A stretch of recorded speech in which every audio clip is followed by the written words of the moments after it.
The young and the restless spoilers. After what initially appeared to be an ordinary dinner, the night took a horrifying turn that none could have foreseen. Sharon and Phyllis had sat down to dine on a lavish meal, meticulously prepared by the mysterious kidnapper who had infiltrated their lives with an unholy agenda. At first, the sumptuous dishes and carefully laid-out table had hinted at an unexpected respite from the chaos of Genoa City. However, as the meal ended and the shadows lengthened, the true nightmare began to unfold. In the quiet aftermath of the dinner, while the echoes of laughter and clinking glasses still lingered in the background, Phyllis began to feel a deep, unsettling change within her. With a voice trembling from both physical discomfort and emotional shock, she confided in Sharon, "I don't feel right, Sharon. I think I need to rest." Her words were soft, almost lost in the dim light, as if each syllable carried the weight of an impending doom. Yet, as minutes turned into agonizing seconds, the pain inside Phyllis intensified. It was as though an unseen force was ravaging her very being. The room, once filled with the lingering warmth of the evening, now seemed to grow colder with every passing moment. Phyllis struggled to even close her eyes, her body racked with spasms that defied her attempts to calm herself. In desperation, she cried out, "Please, please give me something to ease this pain. I can't take it anymore." Her plea was met not with mercy but with a chilling laugh that echoed through the room. The kidnapper, whose face was hidden in the shadows, stepped forward and declared over a speaker in a voice devoid of empathy, "I warned you, Phyllis. You should have known better. I've laced your food with poison. And now, you will suffer the consequences of your defiance." His laughter reverberated against the walls, a sinister sound that cut through the air like a knife. In an instant, horror overtook the space.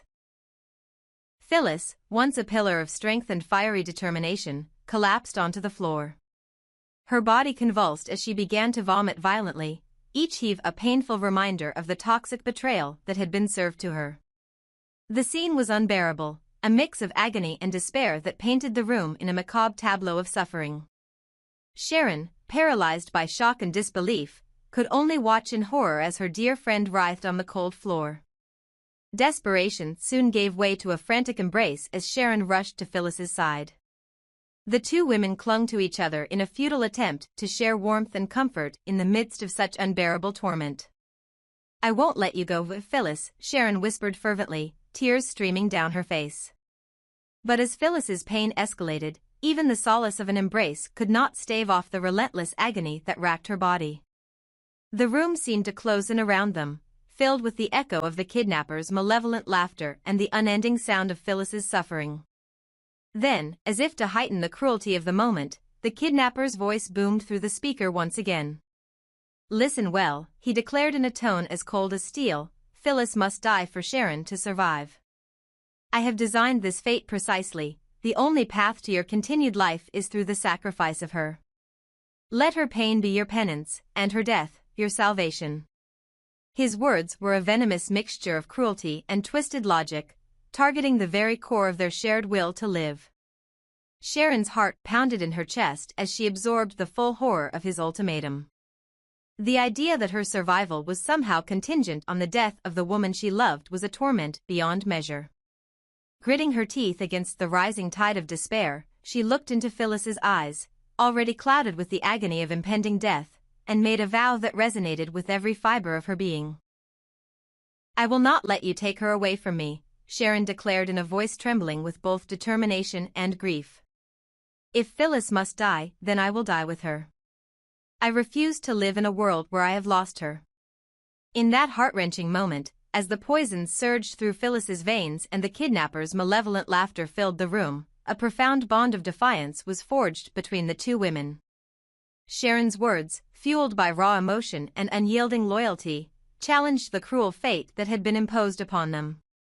Despite the fear that churned in her stomach, she gathered Phyllis in a tighter embrace, whispering fervent promises and memories of happier times in a desperate attempt to anchor them both against the swirling storm of despair. The room itself seemed to bear witness to their suffering. Each minute felt like an eternity, each heartbeat a countdown to an uncertain future. Phyllis's face, contorted in pain and sorrow, bore silent testimony to the cruelty of the kidnapper's scheme. Meanwhile, Sharon's eyes, red and swollen from crying, shone with a fierce resolve. She knew that the kidnapper had intended to pit them against each other, to force a terrible choice between survival and love. But in that moment, she refused to be manipulated by his twisted vision. There would be no sacrifice, no calculated death that would allow one to live while the other perished. Their lives were intertwined, and if death was to come, it would come for them both. Outside, the night grew darker, and the shadows seemed to conspire with the kidnapper's sinister plan. But within the confines of that desperate room, a spark of resistance began to kindle. Sharon, driven by a surge of protective instinct, resolved to fight against the cruel fate laid out before them. She knew that the only chance for both of them was to somehow defy the odds and turn the tables on their captor. Even as Phyllis's body trembled on the floor and the poison ravaged her insides, Sharon's mind raced with plans and desperate hopes. "Hold on, Phyllis," she murmured, pressing her cheek against her friend's clammy skin. "I'm not going to let this be the end of us. We will find a way out of this. We will fight." Her voice, though laced with desperation, was also imbued with an unyielding strength, a determination to not let cruelty and malice dictate their destiny. The kidnapper, sensing the defiance that stirred within Sharon's words, let out another mocking laugh over the speaker. "Your stubbornness only prolongs the inevitable," he sneered. "Watch as your precious Phyllis succumbs to the poison, and know that every moment you cling to her is a moment wasted on false hope." Yet, his words, meant to break their spirits, only served to fortify the resolve in Sharon's heart. In the midst of agony and despair, she felt a surge of defiance, a burning need to reclaim control of her own fate. With trembling hands, Sharon began to search for any means of assistance, a phone, a window, anything that might offer a chance for rescue. Every second was a battle against the pain that was rapidly overwhelming Phyllis. Her mind, clear in its singular purpose, refused to yield to the dark promise of a fate where survival was predicated on the death of a loved one. Instead, she vowed to fight back, to challenge the cruel orchestrator of this nightmare. Their struggle, both physical and emotional, painted a stark picture of the depths of human resilience. Even as Phyllis's condition worsened, every gasp and shudder resonated with a desperate will to live. And as Sharon clung to her friend, promising not to let go until help arrived or until the very end, a silent, unspoken pact was sealed between them. No matter how dire the situation, they would face it together, united against the malicious forces that sought to tear them apart. In the final moments before fate would have its way, the room bore witness to a battle not just against a ruthless kidnapper, but against the very notion that love could be held hostage by cruelty. Sharon's tears, her whispered promises, and her unyielding determination became a defiant chorus against the dark decree issued by their captor. And though the poison surged through Phyllis's body and every heartbeat marked a countdown toward the inevitable, the spirit of their union shone as a beacon of resistance in the encroaching darkness. In that bleak, haunting night, as the kidnapper's threats echoed and Phyllis's pain reached its zenith, Sharon made a choice that defied the very logic of survival. She chose love over life, compassion over fear, and in that act of ultimate solidarity, she transformed a moment of unspeakable horror into a testament of unbreakable bonds. For in the face of a fate so cruelly engineered, Sharon declared that no matter how much agony they endured, she would rather join Phyllis in death than witness her perish alone. And in that pledge, there lay the profound truth that sometimes the bravest act is to stand together, even when the world itself seems intent on tearing you apart. Thus, as the night continued its grim descent, the intertwined fates of Sharon and Phyllis became a story of defiance, of love so fierce that it challenged the very forces of cruelty and despair. Their struggle was not merely a fight for survival, but a poignant declaration that in the realm of human emotion, love remains the most potent force of all, even when confronted with the darkest of adversaries. In the sterile glow of the hospital corridor, an unbearable sense of dread had settled over Phyllis like a shroud. It began as a faint, insistent pain in her side, a discomfort that rapidly escalated into a searing agony, leaving her breathless and trembling. The cruel irony was not lost on her. After a night filled with horrors and betrayal, fate now appeared to be delivering its final, ruthless blow. Phyllis's mind raced with dark thoughts as she felt the ominous signs of what could only be a catastrophic internal crisis, perhaps even acute appendicitis, threatening to claim her life if not addressed immediately. Beside her, Sharon remained a steadfast, albeit distraught, pillar of support. Though fear had etched deep lines of worry into her face, she refused to abandon her friend in this dire moment. With gentle, desperate hands, Sharon clasped Phyllis's trembling arm and whispered words of comfort. "I'm here, Phyllis. We're going to get you through this. You're not alone." Yet, as much as she tried to soothe her friend's mounting terror, the relentless pain was a stark reminder of the ticking clock that might soon run out of time. The clinical white walls of the emergency room seemed to close in on them, echoing the severity of the situation. Nurses hurried by, their expressions a mix of urgency and practiced calm, while doctors exchanged grave looks as they assessed Phyllis's rapidly deteriorating condition. In the midst of this controlled chaos, a grim possibility loomed. Unless an immediate surgery was performed, Phyllis's life could be extinguished in a matter of moments. Each second felt like an eternity as the two women clung to the fragile hope of rescue. However, the true cruelty of their predicament extended far beyond the physical agony. Behind the scenes, whispers and rumors began to circulate, a disquieting subplot that threatened to upend the very fabric of their world. It was said that the writers of the show, ever hungry for dramatic twists, might see Phyllis's condition as an opportunity to craft a shocking narrative. In this cutthroat arena of high-stakes television, the decision to eliminate a character was not merely a plot twist, it was a calculated move that could incite public outrage and alienate loyal fans. The very thought that the powers behind the scenes might sacrifice Phyllis, reducing her to a casualty in their pursuit of ratings and scandal, added a layer of betrayal to an already unbearable night. Sharon's heart pounded not only from the sight of her friend writhing in pain but also from the notion that these two women, vulnerable, real, and undeserving, had been caught in the crossfire of a ruthless industry. "They don't deserve this," Sharon murmured, her voice cracking as she gazed at Phyllis with equal parts sorrow and anger. "None of us do. We're just trying to live, to love, to survive, and yet they treat our lives like cheap entertainment." The words, whispered in the sterile silence of the hospital room, carried the weight of 1,000 unspoken tragedies. Phyllis's eyes, glassy with tears and clouded by pain, darted around the room as if searching for some vestige of hope amidst the clinical detachment.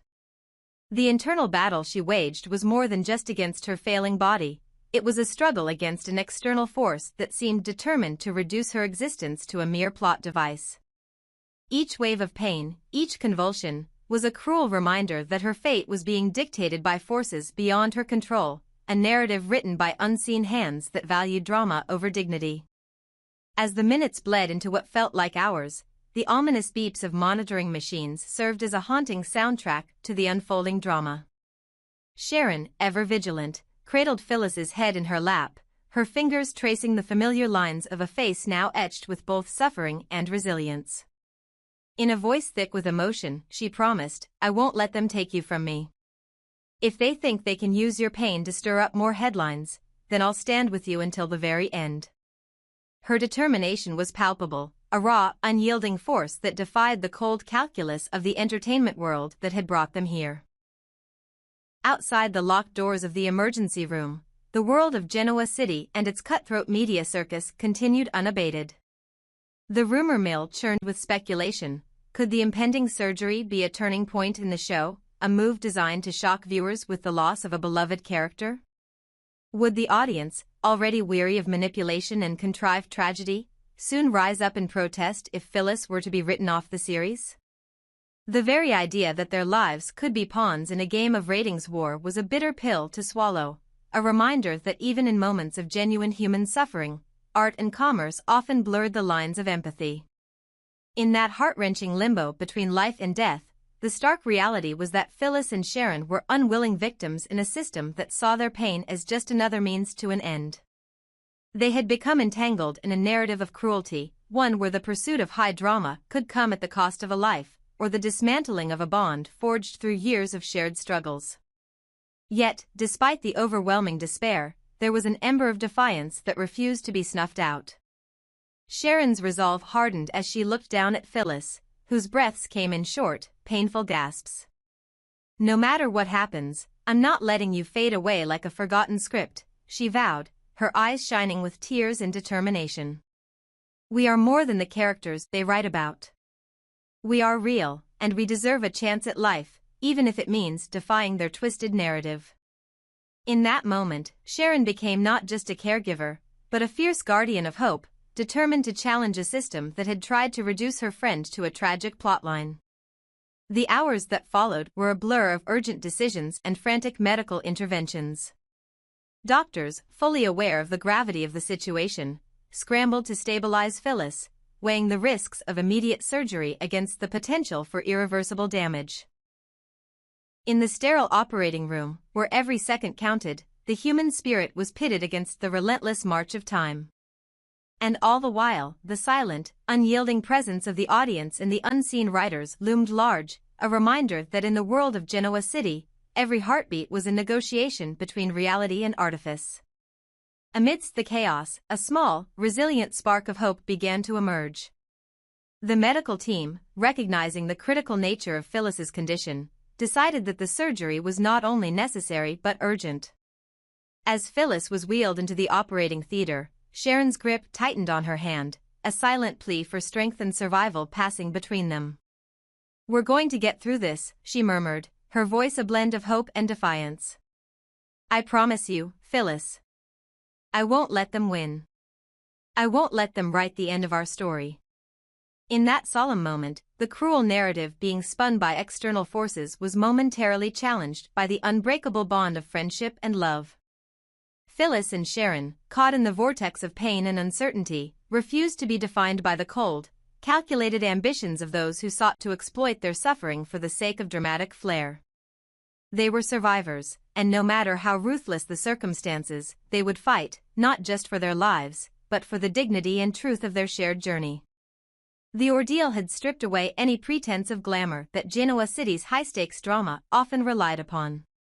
What remained was raw, unfiltered humanity, a testament to the fact that behind every storyline were real lives, real hearts, and real struggles. And as the night gave way to the tentative light of dawn, one truth shone through the darkness: Phyllis and Sharon were not mere characters in a scripted tragedy. They were courageous souls whose fight for life and love transcended any plot twist, any calculated moment of shock. In the end, the cruel designs of the unseen puppeteers might have hoped to use Phyllis's suffering as a catalyst for dramatic suspense, but they had inadvertently revealed something far more potent: the indomitable power of the human spirit. Sharon's unwavering determination and the deep bond between the two women stood as a resounding declaration against the exploitation of pain and the commodification of life. Together, they dared to rewrite the narrative, one where they were no longer the unwilling victims of a callous system, but the architects of their own destiny, bound by love and the unyielding will to survive.